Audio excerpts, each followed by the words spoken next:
بسم اللہ الرحمن الرحیم۔ آج کی اس ویڈیو میں ہم آپ لوگوں کو بسم اللہ کی برکت کا واقعہ سنائیں گے۔ سب سے پہلے اگر آپ لوگ ہمارے چینل پر نئے ہیں تو پلیز ہمارے چینل کو سبسکرائب کریں اور ساتھ ہی میں بیل آئیکن کا بٹن دبائیں تاکہ آنے والی ہر ویڈیو آپ لوگوں تک پہنچ سکے۔ تو آئیے شروع کرتے ہیں۔ کہا جاتا ہے کہ کسی علاقے میں قحط سالی پیدا ہو گئی۔ اس قحط سالی کی لپٹ میں نہ صرف انسان بلکہ چرند و پرند سب اس کا شکار ہو گئے۔ مویشی مالکان بے حد پریشان تھے۔ اس دوران ایک مسجد کے مولوی نے جمعے کے خطبے میں نہایت یقین کے ساتھ یہ بات بتائی کہ اللہ کا نام لے کر یعنی بسم اللہ پڑھ کر دریا کو حکم دیا جائے تو وہ بھی نافرمانی نہیں کرتا۔ خطبہ سننے والوں میں ایک چرواہا بھی موجود تھا۔ مولوی کی یہ بات اس کے دل میں اتر گئی اور اس بات کا یقین کامل ہو گیا۔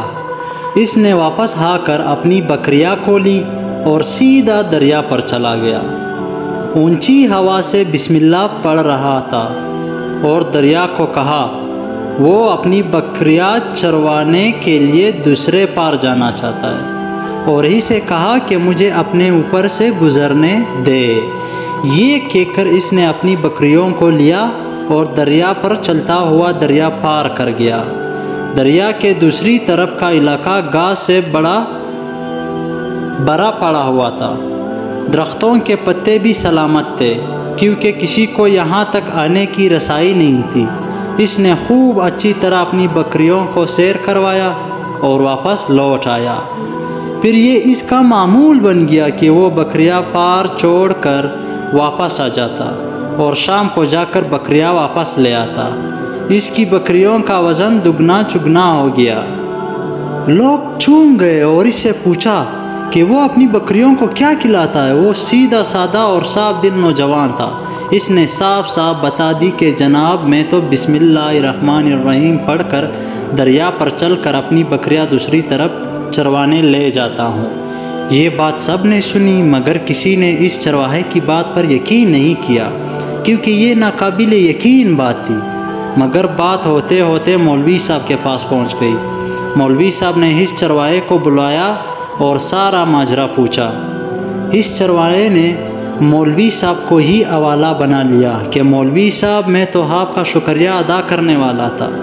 آپ نے جمعے کے خطبے میں جو نسخہ بتایا کہ بسم اللہ کہہ کر دریا کو بھی حکم دیا تو وہ بھی انکار نہیں کرتا، تو میں تو بس آپ کے نسخے پر ہی عمل کر رہا ہوں۔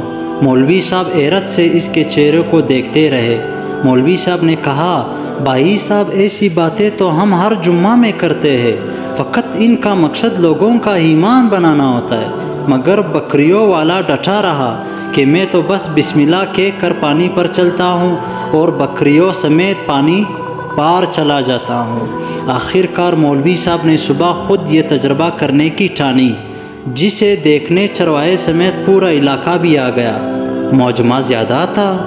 مولوی صاحب نے ایک دو بار سوچا کہ انکار کر دوں کہ کہیں ڈوب نہ جاؤں، مگر وہ جو مولوی صاحب کو کندھے پر اٹھا کر لائے تھے آپ بھی جوش و خروش سے اللہ اکبر کے نعرے لگا رہے تھے اور مولوی صاحب کے حق میں تعریفیں کر رہے تھے۔ آخر کار مولوی صاحب نے اپنے ڈر کو دور کرنے کے لیے ایک رسہ منگوایا۔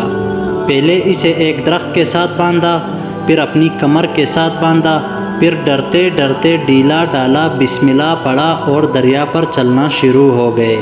مگر پہلا پاؤں ہی رکھا تھا کہ پانی میں گر گئے۔ مولوی صاحب ڈبکیاں کھانے لگے اور پانی کے بہاؤ میں بہنا شروع ہو گئے۔ لوگوں نے کھینچ کھینچ کر باہر نکالا۔ مولوی صاحب کی اس حرکت نے چرواہے کو پریشان کر دیا کہ مولوی صاحب کی بسم اللہ کو یہ کیا ہو گیا ہے، کیونکہ اس کا یہ روز کا معمول تھا۔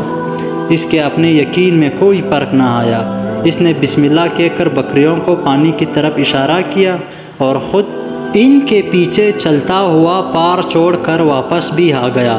لوگ اسے ولی اللہ سمجھ رہے تھے اور اسے حق میں نعرے لگا رہے تھے، مگر وہ سب سے بے نیاز سیدھا سادہ انسان تھا۔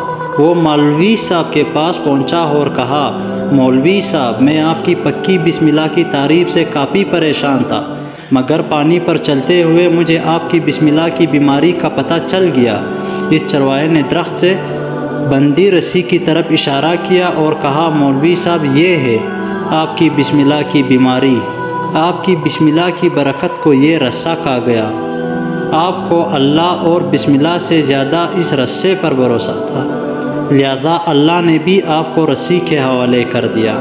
پھر کہنے لگا، مولوی صاحب آپ بھی کمال کرتے ہو، میں نے آپ کے منہ سے سنا اور یقین کر لیا، اور میرے اللہ نے میرے یقین کی لاج رکھ لی، مگر آپ نے اللہ کا کلام سنا مگر یقین نہیں کیا، لہذا آپ کو اللہ نے رسوا کر دیا۔